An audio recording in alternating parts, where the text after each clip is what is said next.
Hey guys, welcome to another episode of the Entertainment Now podcast. My name is Nick. My name is Ian. Ian just rambling on while I'm trying to start a fucking Hey, podcast you know what? here. Need a little lunacy in our world today. I guess so. I will say that Ian is once again sitting across from me. So this will be an audio only video up on YouTube. You are Indeed. listening to, we are now in the final, we are in the home stretch. The final episodes are coming. Don't expect anything special out of it. It's just going to be the same old. But We're not going out on a bang. Well, I mean, I think every episode is a bang, but so we are coming up to the end of the Entertainment Now podcast. This is episode 18. We've got 4 episodes left, and then we're going to take our little summer break, and then we're going to come back the beginning of August with what do we come back with? Ian? We are coming back with Vinyl Den After Hours. Yes, the Vinyl Den After Hours. The Vinyl Den Nights. Yeah, because that's why I kept saying After Dark, because they had like this Nights. Yeah, like Baywatch nights. It was so mysterious. The Baywatch was bad, and Baywatch Nights was even fucking worse, though, Ian. Hey, you know what? Baywatch was god awful, but it was fun to watch. Yes, it was. Yes, Especially the running scenes. yes, the running scenes were great. Yes, I mean, it was worth the price of admission. I guess so. So yeah, we're gonna come back. It's gonna be the Vinyl Den After Hours. We're gonna be talking about the same stuff we talk about now, but it's gonna be more music based. It's gonna be tied together a little more with the Vinyl Den YouTube channel that we've been doing for the last 4 years. Hey, by the way, we just hit 1 million views or over 1 million views on the YouTube channel, which that's kind of cool. It's I know there's channels out there that get over 1 million views in 1 month. It's when we started doing the podcast or started doing the YouTube channel. Honestly, I didn't know if anyone was giving it a fucking watch. So 4 years later, with 1 million views and 7,500 subscribers later, I mean, I think it's pretty successful. I mean, we're not even to like micro influencer level yet, but it's cool. I think micro influencer is like 10,000 and above. Oh. Yeah, so I think of the definition of a micro influencer. Oh. Whatever. Not to be confused with the definition of a micro penis. No, that would be Ian, Mr. Micro Penis. Hey. Stop telling people my secrets. So we started off last episode, and I was going to get your opinion on something. Yes. And then in typical podcast fashion, like we've been doing for 7 years now, we never got to it. No, because you asked me if anything was going on, and I actually had something. Oh, yeah. So I diverted the Do you conversation. have anything I going have on? nothing this week, so you can ask your stupid question. Why is this? Why do you think? Why do you, don't know. Why do you automatically think it's a stupid question? I'm being confrontational, Nick. You think it's a stupid question just because it's Taylor Swift I related? don't even know what the question is. I was just being, like I said, I was just being an ass. So when I listen to musicians talk,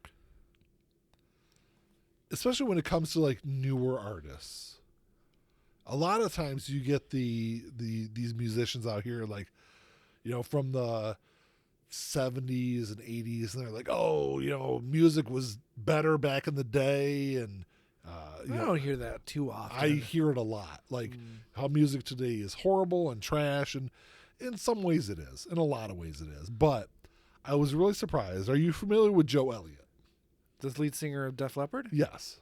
I am familiar with him. So I don't know what he was on. Let me scroll through this real quick. I don't know if he's just doing so he had Def Leppard stopped and had a conversation with Billboard. They're discussing the 40th anniversary of Pyromania. Yeah. And I guess it came up during the conversation. I didn't know this, but I guess back in 2008, Taylor Swift performed with Def Leppard. So this is 2008 was like the very beginning part of her career. Right. I'm not even sure if her second album was out at that time. Around that time was the first time I ever heard of her. 2008, it might have only been her first album that was out at that time. So she was still like 16 years old. Right. So, and he said he'd be lying if he thought that what they saw during those performances would ever be what Taylor Swift did. Love her or hate her, like she is the most popular musician on the earth right now. Right.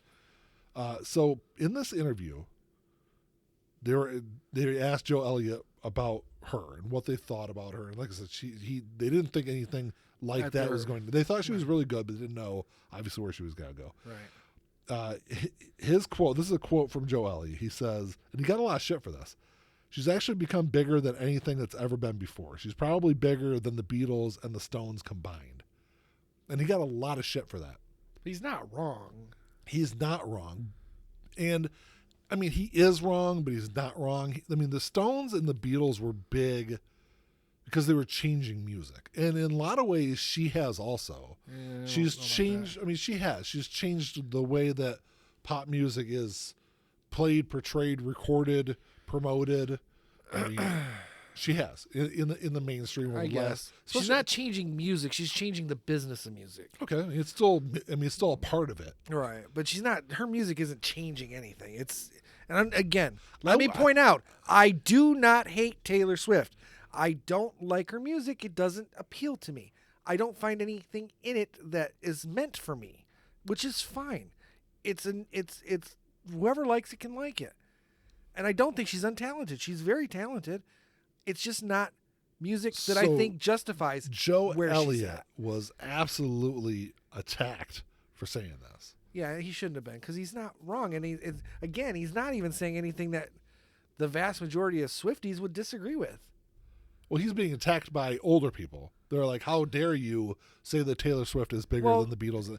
But he's talking about the whole, he's not talking about, he's talking about the way it's promoted, the way that she is kind of has overtaken everything. Right.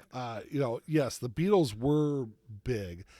The Rolling Stones really were never big like that, though. More so in the 70s. Yeah. But the Beatles were gone. Yeah, the Beatles were gone by then. So I've said for probably last 2 years, that there's been very few people like Taylor Swift in music, in popular music. Right. I think that's probably Michael Jackson was definitely bigger than Taylor Swift. I don't know about that. I think so. I mean, especially maybe for a moment. I mean, for a few years, but I mean, I don't see this ending anytime soon.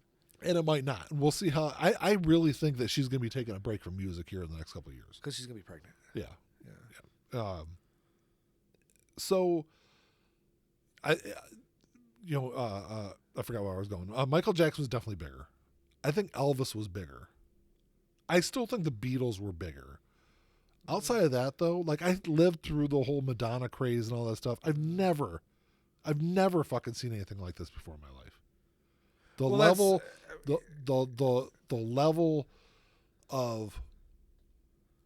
But see, that's the thing. You were alive for Michael Jackson. I don't see it. I think she's bigger than Michael Jackson. No, at least on a cultural level.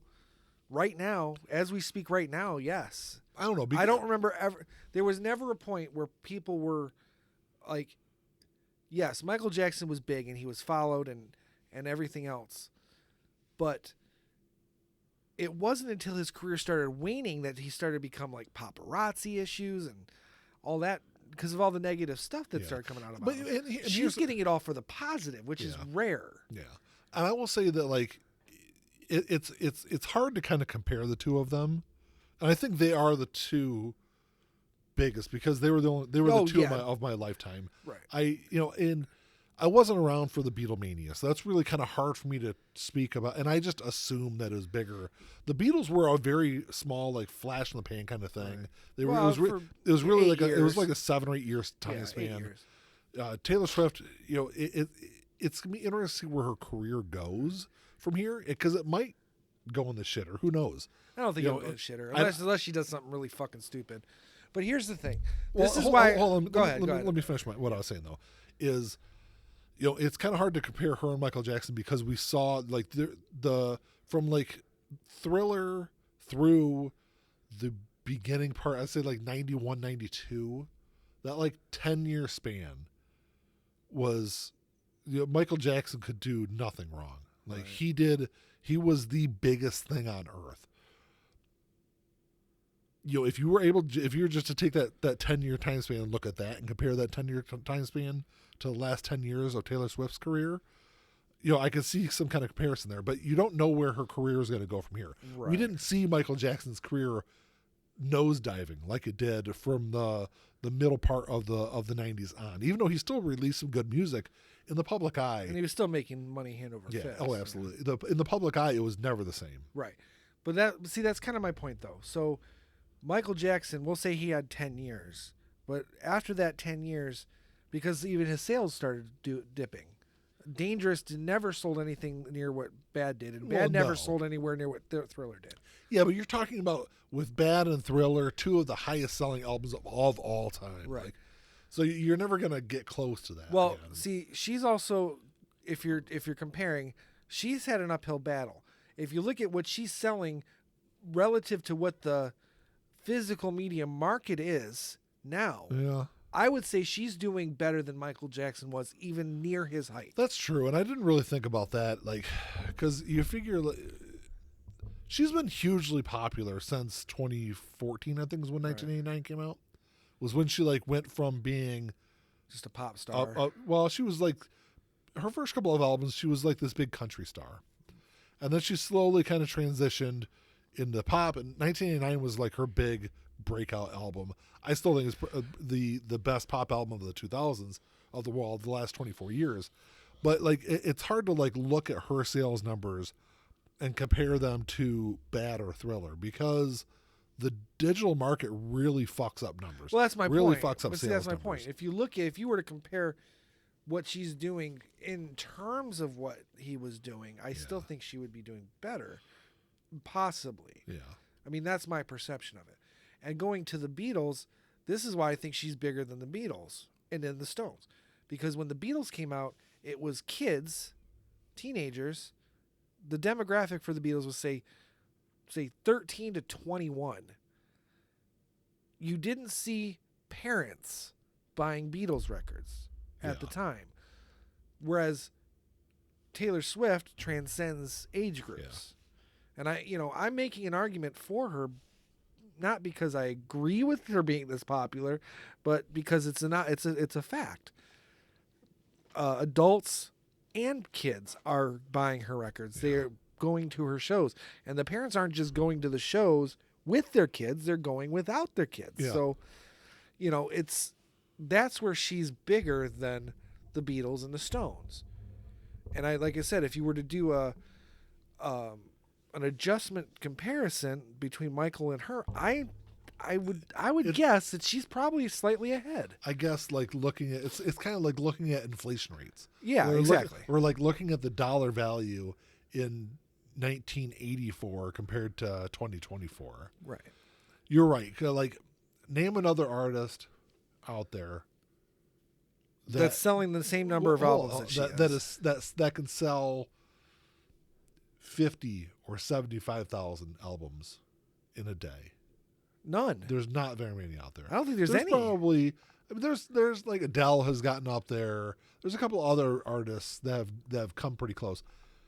Record Store Day last year, she sold 125,000 copies of the same fucking album in one day. That's my point. And that album now goes for $400 online.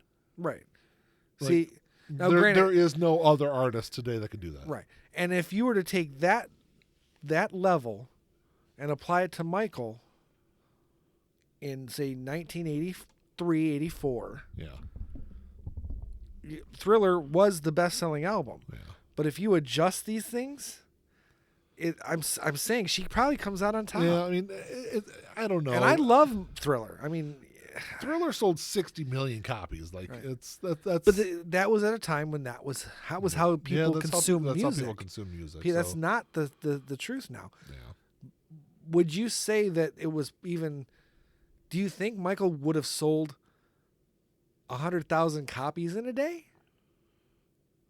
Because Thriller was huge when it came out, but it wasn't like it took a little while for it to blow up. You're talking about had Thriller been released today? I know back in the day it definitely was. You sold 100,000 plus in a day? Yes. Yeah. Yeah, I'm saying, okay, adjust it to today. Had Thriller been released in 2024, would it sell 100,000 copies in a day? No. Right. That's my point. No. That's the point I'm making. It doesn't mean I'm right. I'm just that's kind of where I'm going with it. Yeah. So, but going back to what Joe Elliott said, though, because I saw another interview with him, or maybe it was a part of the interview where he was even talking about, like, I think it was after the fact, because he was talking about the response that was kind of towards him for saying that. And really what he said he was talking about was more so not necessarily in the grand scheme of music, Right. but her influence on her generation is bigger than the Beatles' influence on the Beatles generation, or the Rolling Stones' influence on the Rolling Stones generation. Well, that's true too, because if you look at it, the people who were, say, old enough to be into the Beatles when they were the Beatles, but also young enough to go into the next stage of music, which would have been like the Zeppelins and the Sabbaths and the Tulls and the Fleetwood Macs and all that stuff, and even the Pink Floyd, really. That was very different from what the Beatles were. Yeah. Even though it was inspired by the Beatles, it's very different. Yeah. So looking at, I mean, we still have the future. We don't know what's going to happen. I don't think her taking a few years off is going to hurt her, because she's got enough back catalog as it is that she could probably make enough money on. She doesn't need to make any more money anyway, but it's not like she'll be forgotten, because that's a possibility with any kind of celebrity. Yeah. That if they disappear for a long, even a short period of time, it's enough for them to lose momentum. Yeah. She's not going to have to worry about that. The only thing that's going to hurt her is if she does something stupid. Which I don't see it happening. And I don't see it happening either. She seems like she's a pretty smart kid. And this is the thing that kind of the sense I get from her, and from people I know that have met her, is she seems like a genuinely fucking nice person. Yeah. So that's why I don't see her doing anything stupid. The way I see at least the next several years playing out for her, though, and this is why I kind of think she may have a little bit of a drop off, is she's got 2 more albums that she's going to re-record. Okay. She has Reputation and her first album. She's going to re-record those 2. And she might release 1 more album, and then I think after that she's probably going to take at least 4 or 5 years off from music. In that 4 or 5 year time span, I think, that's going to hurt any musician. Perhaps. I remember that was the big thing with Guns N' Roses. I was a huge Guns N' Roses fan ever since the first time I listened to Appetite for Destruction. Mm-hmm. And then, they released Use Your Illusion 1 and 2, and then there was this, like, I don't know. Yes, they did release the Spaghetti Incident. Yeah, don't count that. It's a covers album. Yeah, but it's not even a very good covers album. No, even and then considering there was like long gap. With Guns N' Roses, it was like a 14-year gap before they released their next album. If it had been like a 5-year gap from Use Your Illusion to another album, I still think I would have lost interest, because music changed so much. It did in that time span from 91 music to 96. Isn't changing like that anymore, though. I mean, it doesn't necessarily mean it's not. I mean, it's not. It doesn't mean that it can't. It just is not. And I don't foresee it changing that much in the near future. Probably not again within our lifetime. And I guess the one thing is, I don't think we'll see a zeitgeist to kind of make a counterpoint to what I said. I guess where it might help her, or where her career might help her, if she did take a 5, 6, 7 year gap. I think 7 years is pushing it, but 5 years is reasonable. Is she's reinvented herself multiple times throughout her career. She's done so many different things genre-wise. It's not like she's done, 8 of the same fucking type. She's not like done 8 country albums. Right. And then country music changes. She's done pop, and she's done country. She's done some folky kind of stuff. She's done enough things that wherever music is at in 5, 6 years, she'll be fine to be honest put with herself into it. If she were, it could be a smart move to take 5 years off too, because on the reverse side of things, you can get burnout. I will say that as a fan of, I like her music, especially I like folklore. I like her last maybe like 4 albums. I like 1989, which came out, I think it was 2014 when that came out. Outside of that, I'm not a huge fan of the rest of her stuff. I consider myself a fan of her music. She is definitely overexposed. Yeah. Like in the beginning, it was kind of fun seeing her at the football games and, seeing her kind of, but it's fucking everywhere. There is a point where once you get overexposed, you become a detriment to your own career. And that's what I would say. And that's why, like, she's a good musician. I think she's a great musician. I give her a lot of credit. She writes her own shit. She has a hand in all the music that she creates. All of her songs she writes herself on her guitar. It's not like a lot of other pop musicians where you look at the writer credits and there's 45 people on them, right, like there is on Beyonce's albums. But so I give her a lot of credit there. But the one thing I know for a fact about her is she is not fucking stupid. She has a very good business sense. She has a very good sense to put smart people around her that know the industry, that know culture, that know pop culture. They have to know that she's overexposing herself. Right. So I think that at some point here, I think, like I said, she has to get these 2 re-recorded albums out. I'm not sure if she'll do another new album, but at some point she's going to have to take a break, several years off. I think 5 years to not only decompress her life, right, but decompress her public life. Right. Yeah, I mean, who knows? At least that's what. To be fair, that's what the advice that I would give her. Right. To be fair, I don't, because you even kind of said, I don't know if we've ever seen anything like this in terms of one person being so universally popular. Yeah. To this degree. Like late 90s, man, Michael Jackson was fucking huge everywhere. Late 80s. Late 80s, I'm sorry. Yeah. He was fucking huge everywhere he went. Yeah. But you also didn't have the public eye in 1988. That's like the other thing. Like, 2024. so imagine Michael now, at his Thriller stage, with the controversy that ended up coming out about him. It would be almost damn near impossible for him to hide that now. Yeah. At Thriller stage. Yeah. That's saying that it's true. He's dead, so we're just going to leave it to speculation. But regardless, what ended up hurting his career, the controversies that hurt his career, would have been right at the center of everything. Because that shit just doesn't Absolutely. If P. Diddy's going down for this shit finally, the world has changed. Yeah, definitely.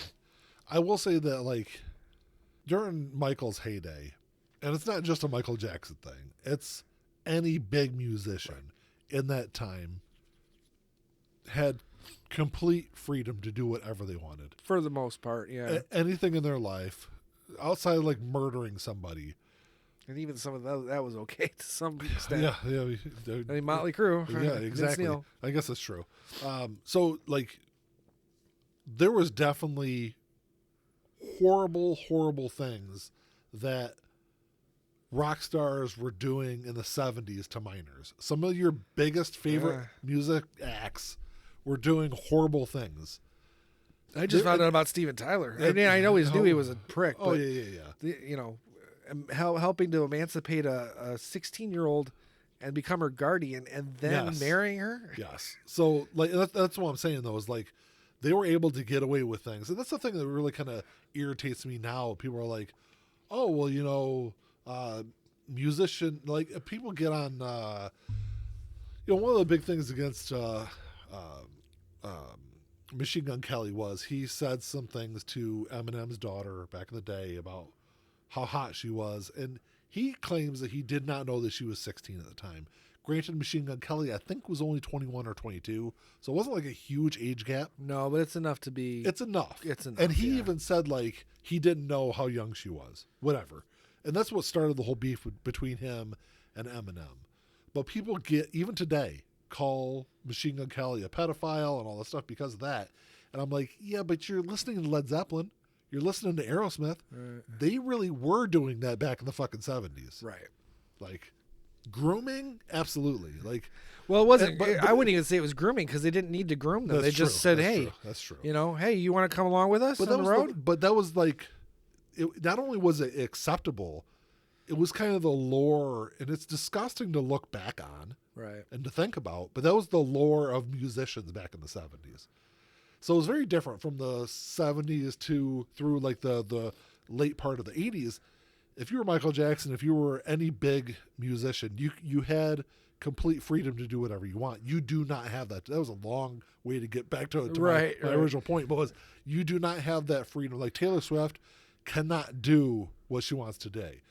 Drake cannot do what he wants to today. be fair, maybe she is doing exactly what she wants to do. She just doesn't want to be a fucking That's true. creep, That's you know? true. That's true. So, we all, every one of us, rapes and murders as much as we want to. Just Yeah, for all of us, for most of us, it's none. It's zero. Mine is zero. It's zero. That's my point. So, and that's why I don't understand this. Well, the times were different. Yeah, they were different.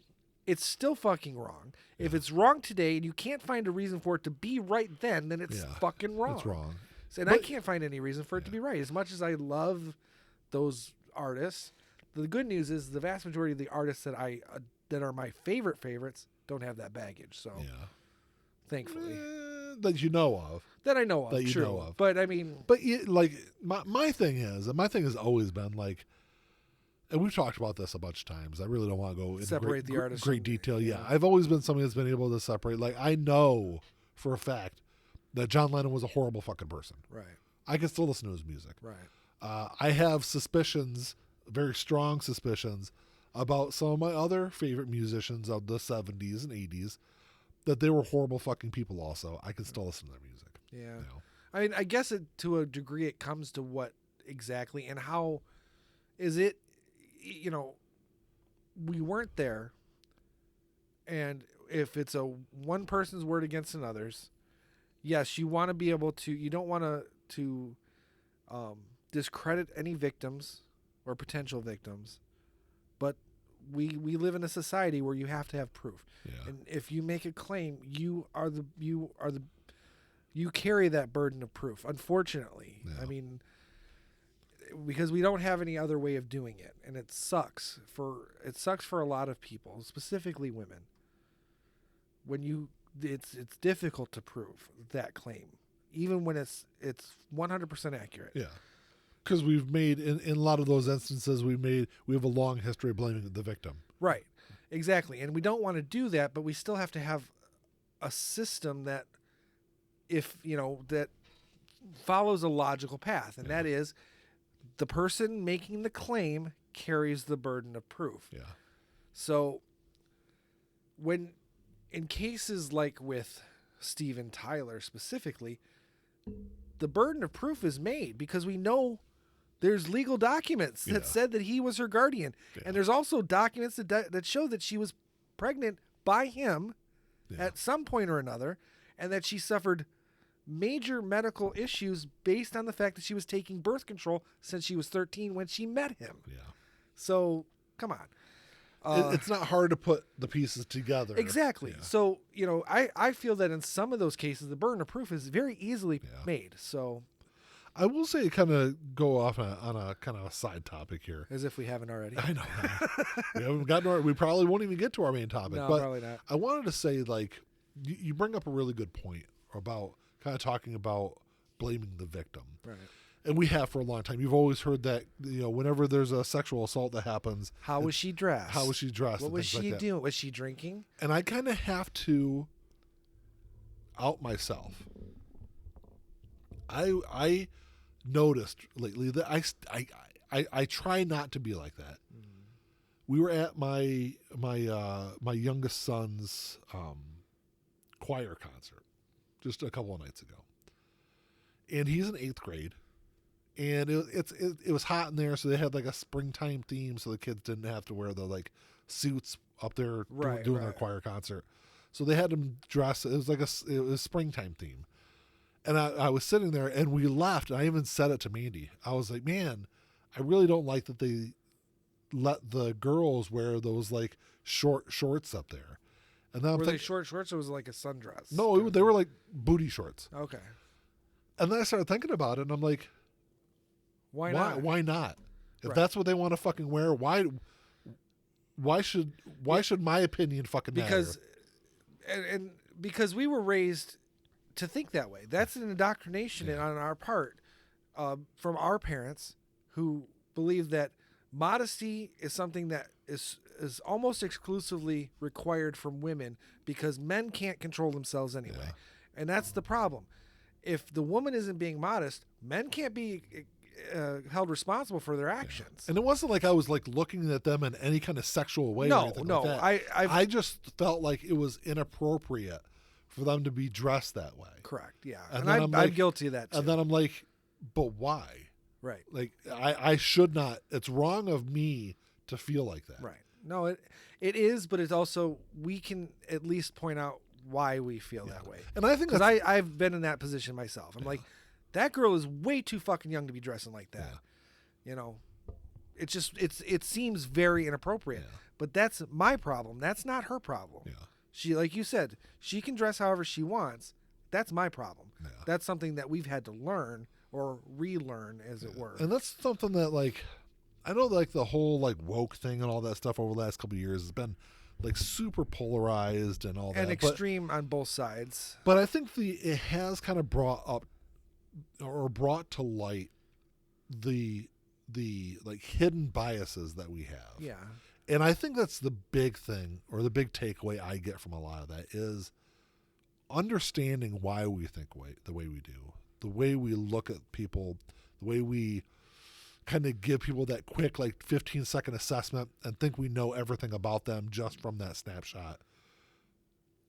And it's not right. It's not right that we do that. No. And it's about understanding why we do that and being open about the fact that we do that, and kind of, you know, I guess trying to better ourselves, right, to not think like that and not treat people like that. Because even though she was dressed like that, like, that is her right to be like. Correct. If that's how she wants to be portrayed, or if that's the way she wants to look, that is completely fine. Correct. And that is okay. So, and I guess to some degree, even though it's been ingrained in us, because we're of that generation that's still slightly connected to the old generation. That's the downfall of the Gen X. We're right in the middle. Well, we're not really Gen X. We're Xennials, because we are close enough to the end, but we are the end of Generation X, but we're also the beginning of millennials. Yeah, but we were really, because of when we were born, we were raised more with the Gen X philosophy. Yes. But that's why they call us Xennials. I'm just a fucking Gen X. I don't give a shit about that. Anyway, all that stuff was still ingrained in us from that puritanical level of 1950s morality. Yeah. So, that being said, we have to fight that a little bit more than, say, the generations that came after us. But as a result, you know, we can relate, or we can at least understand from our perspective why we see some girl that we don't even know dressed like that and saying, oh God, she shouldn't be dressed like that. What is her parents letting her do that?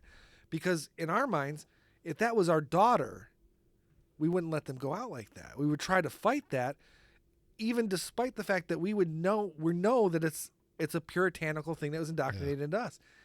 But we also have to be aware that there are men out there who will take advantage of that. Oh yeah. There are predators out there that are generally men.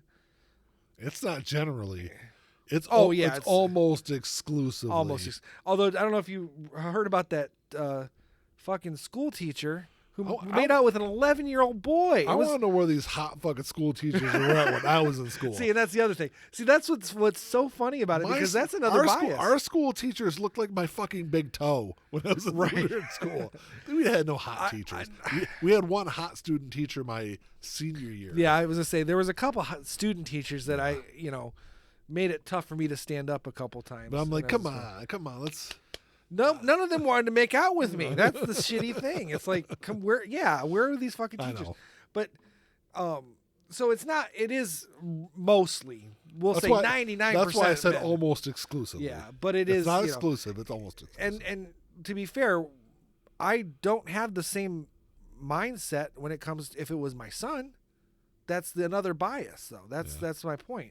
It's like, if my daughter was dressing in a way that I consider to be inappropriate, it's not that I want to control her. I just don't want her to be unsafe out there, because I know how fucking men are. Yeah. I wouldn't be thinking the same way about my son. Yeah. You know, that's that's a bias. That's a male bias, I think, primarily, because women are going to worry about their kids almost the same way. They're not going to worry about the same things. Yeah.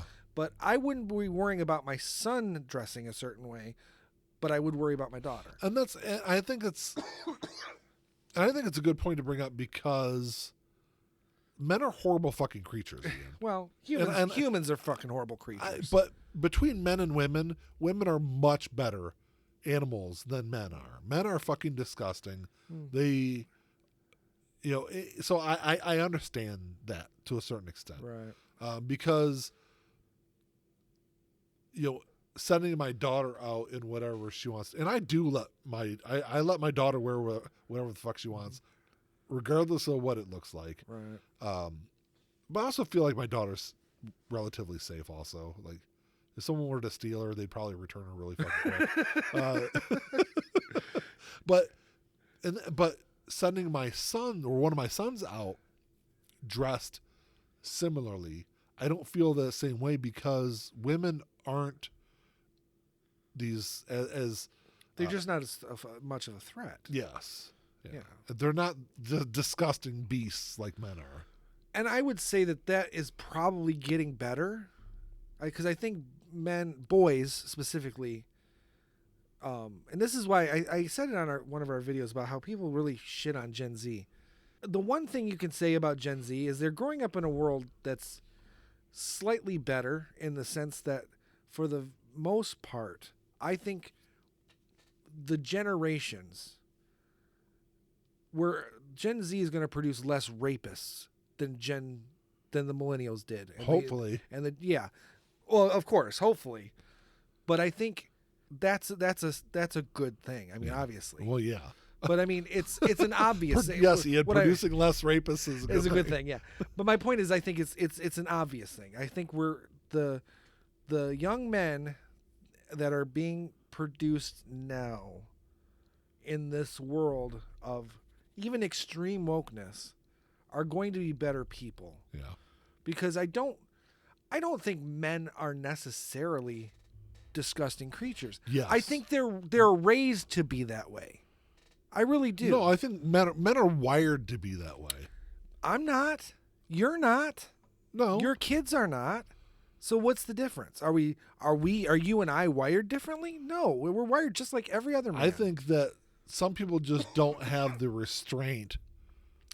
Well, that's mental health then. We're not dealing with gender. We're just dealing with mental health. But women don't suffer that same way. Some do. So, well, yeah, of course. There's always outliers. Women are cruel and evil in their own ways too. It's a human thing. It's, yes, men are rapists. You're going to have that's just the way it is. Yeah. But, women have their own issues. It's not. I don't want it to be a gender thing. It's just.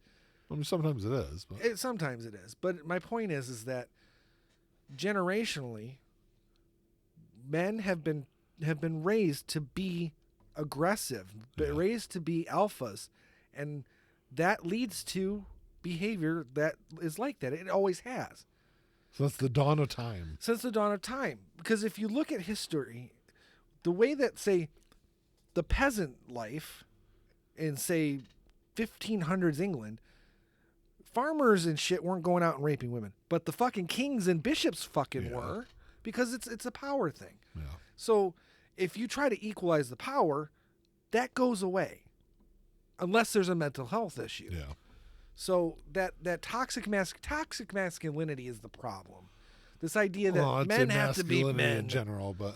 Well, masculinity is fine. It's required. It is required, because if you don't have some level of masculinity, you might as well just kiss the population goodbye, because no one's gonna fuck anymore. I'm just saying. I'm just saying. And you are seeing some of that. To be fair, there's a stark difference between the threat that men. Correct. Have, and I don't want to make it sound like I was discrediting the threat from men versus the threat from women.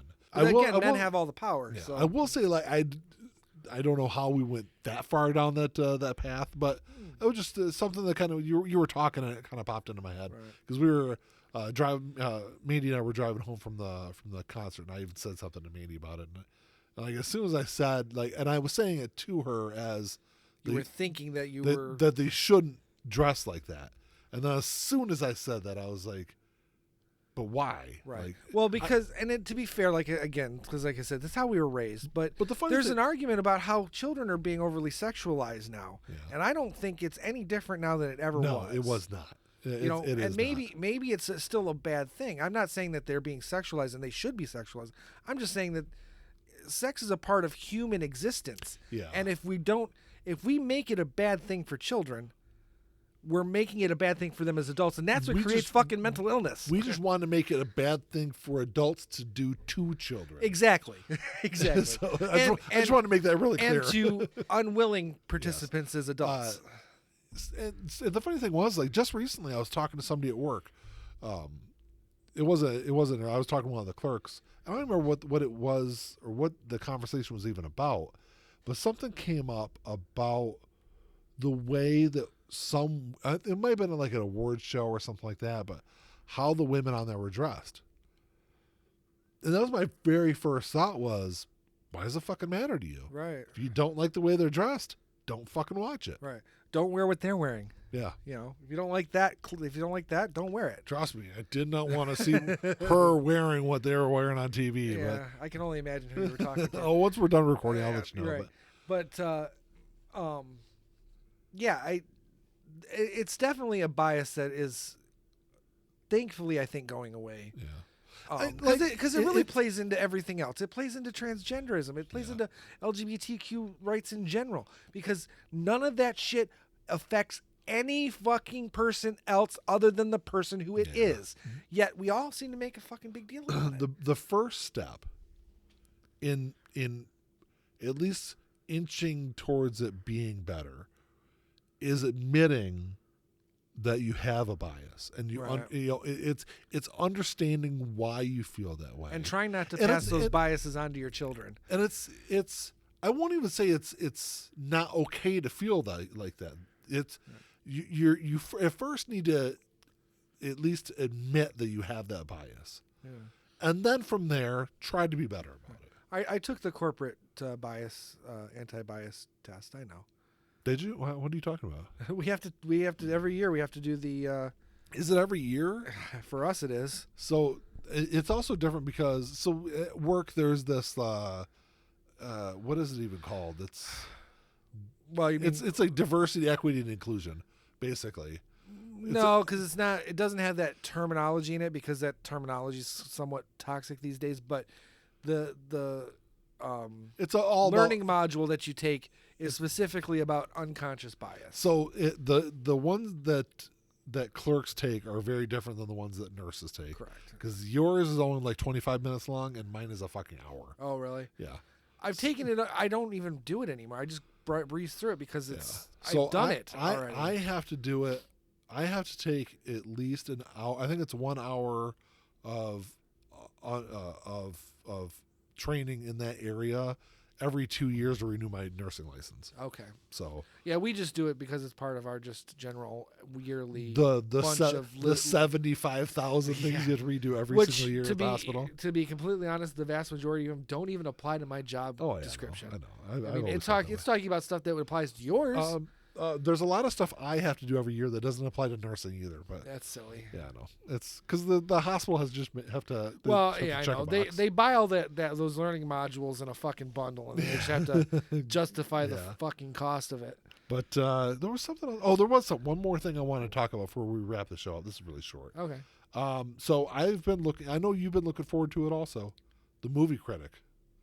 The new Quentin Tarantino movie. I think I heard what you're about to say. It has been announced that Quentin Tarantino has scrapped his movie critic. Yeah. The movie critic. So I haven't heard if he scrapped it in lieu of something else, or if he's just I'm just not going to make it. No, this was supposed to be his last film. I think he's going to go in a different direction with it. You know, to be completely honest, once I heard more about the story, I didn't hear anything about the story. All I heard was the title and that it was getting ready to make it. There was some small stuff that came out. I don't remember all about it, but like the plot points I heard didn't sound like it was going to be all that great. But you know, it's a Quentin Tarantino movie, so I mean, I'm sure it would have been fine. But I don't know. To be honest, like Once Upon a Time in Hollywood, Had a couple of plot points come out about that movie before it was made, And or it didn't before I saw it. sound. Yeah, it didn't sound like It might not sound. I didn't know all Al that Pacino great was in that movie. either. Is he? I think I saw a clip of him in that fucking movie. I have not seen the movie yet. No. Embarrassingly. I know you have said multiple times on this podcast that you were going to watch it. Yes, I have. And you know what I keep doing? Binge watching shows that I've already fucking watched. Oh my God! There's something I have to talk about real quick before we end the show. Speaking of movies, this is something that. So I bought a movie. I bought a movie off of iTunes a couple weeks ago Okay. because I love this movie so much. It is one of my favorite movies of all time. And this is one of those circumstances where this is why I don't listen to critics. Okay. This is why I don't listen to reviews when it comes to movies, because it has a 13% on Rotten Tomatoes. Okay. Well, I like some pretty shitty movies that probably justify their Rotten Tomatoes score, but I still love them. So hit me with the title. It's a movie from the. Let me see exactly. I think I want to say it's like maybe 93, Okay. 94. Let me look real quick. 93, 94. Is it a low budget film? It was from. Oh, hold on. That's not right. See, here it is. give me hints So- and see if I can guess it. It was released. When was this released? It was released April 29th, 1994. Okay. I love this movie. Who's I know, in it? I know you love this movie also. I can't really tell you any of the people in the movie because then you know what it is. Well, not necess- Patrick Dempsey was in it.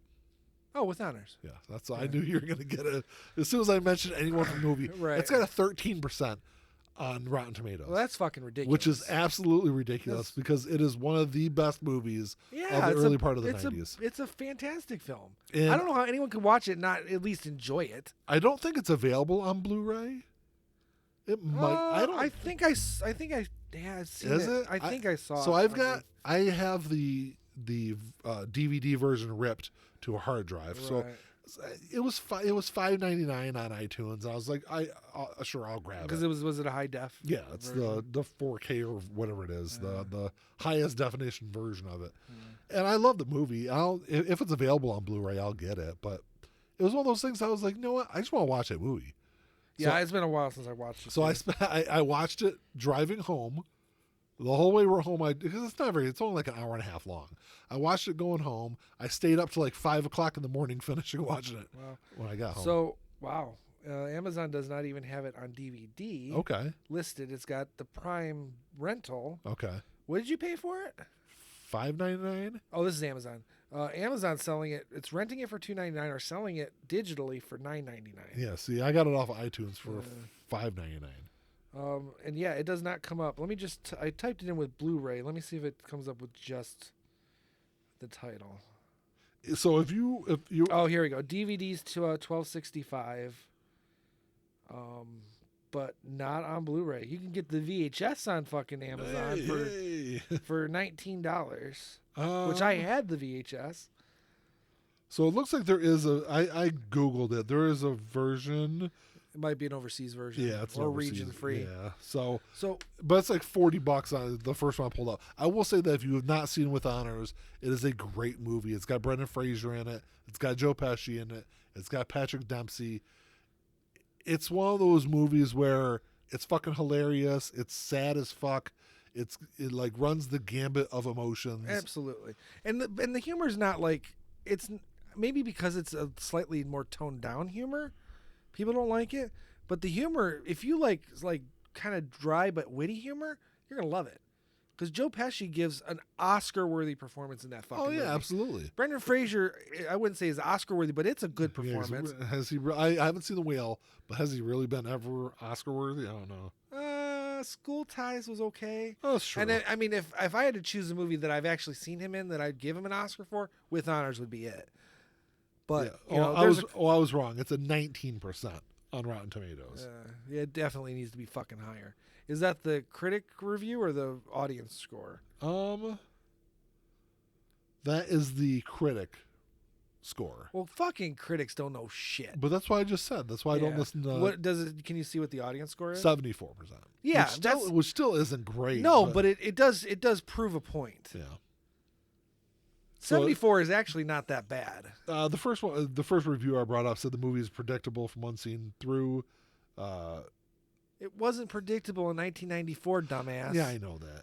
Fucking Psycho's I predictable will 60 say- years on. It says this movie is predictable from scene one, though that wouldn't be a problem if it had a good script, good performances, and solid direction, but it doesn't. Bullshit. Who wrote that? I'm going to fight him. Austin Kennedy. Well, from Austin Kennedy, if you are listening to this podcast, I want to fucking fight you. from Sin Magazine. But anyway, that's what I was like. I just want to bring that up real quick. That Yeah. like when it comes to music, I listen to critic reviews, just because they tend to be a little more towards the way I like and listen to music. But when it comes to movies, like critic reviews are fucking horrible. So what I do, I think they're like overly pretentious when it comes to reviews. either overly pretentious or overly commercial. Yeah. So like this seems to be the extreme. But I do read them. I will give a critic an opportunity to make their point. Well, yeah. I mean, always. I'll read them, but I don't like. Oh, I don't make my judgment. I don't let it dictate whether or not. No. There are certain music critics that I will or won't listen to an album to. Right. Depending on their review I of guess it. because I'm more the movie guy, I guess, relative to what you being the music guy. But I approach critics the same way. If I go out of my way, if there's an album I'm looking forward to and there's reviews popping up, I'll read them. Yeah. It won't change my mind on whether or not I was going to buy it. If it's something I'm looking forward to, no. But if it's a movie, I'm more likely to listen to certain critics that I trust because I've read enough of their articles or seen enough of their videos to know the things they like tend to be the same things I like. Yeah. And I'm not talking about like liking this movie over this movie. I'm talking about what justifies good versus bad. Yeah. The things they look for and the things I look for are similar. So, sometimes I will do that and listen to a critic, but never with music. I will not listen to a critic on music. I will read them, but 10 critics would say this album's bad. If I'm looking forward to it, I'm going to fucking buy it. I will say that there's been a couple of, because I've been trying. I mean, I listen to a lot of music. Right. I've been trying lately to go out and listen to stuff that I Never heard before. Would never listen to, like the new Willow album, things like that. Willow Smith. It's actually not that bad, and I wouldn't had listened to it had a music critic that I follow and Kinda really trust. and respect their opinion give it a decent score. So that's why I was like, sure, I guess I'll check it out. Had he given it like a 1 out of 10, I probably wouldn't have listened to it. But but then again, on the flip side of that, there's been albums before where like it's got universal hatred. And I'm like, well, this is so bad, I've got to fucking listen to it. Right. Well, that's kind of how I feel about movies too. It's like, oh my God. And they're normally right. They're normally like, oh yeah, I'll make it like 2 songs in. I'm like, I can't fucking listen to this. And see, what's funny is for movies, it's the exact opposite. So it tends to be the movies that get the bad reviews are going to be movies I'm going to like anyway. Yeah. But the movies that get really good reviews, like universally loved, I'm like, I don't know. Yeah. I don't know. And there have been several times where a movie has been universally loved, and I've watched it, and like you, I'm like halfway through, I'm like, I can't fucking watch this. Yeah. This is unwatchable. It's kind of why I haven't watched Oppenheimer yet. Well, yes, it's why I didn't go to the theater to see it. As much as I kind of wanted to, I fought the urge because I was just like, this can't be that good. Yeah.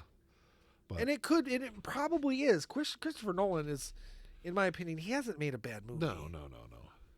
But I guess I'll leave it like this. Go out and watch with honors. It's a great fucking absolutely. Movie. But Nick and I don't agree on a lot, but we fucking agree on that. Any questions or comments, you can email us at entnowpod@gmail.com. Check us out on YouTube, Facebook, pretty much every place you get podcasts. But do it now. Anything else to add, Ian? No. It's late. Yeah, it is late. All right, man. Well, until next time. Talk to y'all later. Peace.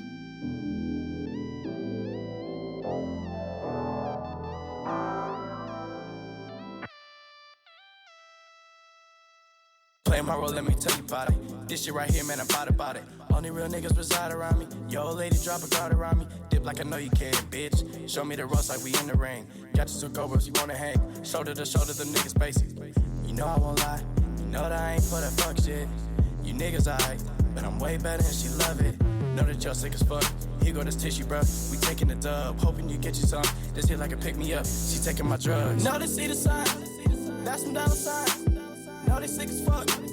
Know they sick as fuck. Tell them get well soon. Tell them get well soon. Know you sick as fuck. Get well soon.